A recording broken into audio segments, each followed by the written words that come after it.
त्रास गेला की तू येऊन माझ्या मांडीवर बस. अरे ती टल्ली होती. अरे तिला तरी पण कळत होतं काय चुकतंय. तेव्हा ती तिच्या नवऱ्याकडे बघितलं, शुभमकडं, तिसरा शुभमकडं, दुसरा शुभमकडं. तर म्हणलं गेम आहे जा. ती बिंदास गेली आणि तिच्या मांडीवर जाऊन बस.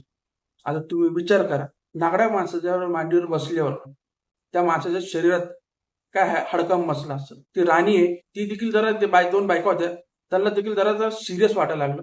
पण पाटील तरी पण फिरल्याच्या नंतर तर दुसरा शुभम आहे, दुसऱ्या शुभमकडे वळली आणि त्याला एक टास्क दिलं. की कुणी टास्क दिलं?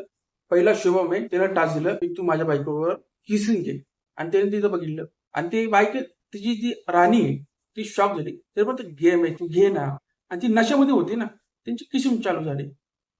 आणि ह्याच्यामध्ये काजल आणि पहिला शुभम. काजल जाडी होती, तिचे चांगले मोठे मोठे होते हातपाय आणि ते बॉल बिल पण खूप मोठे होते, कारण ती 5 वर्ष झाले होते आणि ती खाऊन पिऊन जरा जाड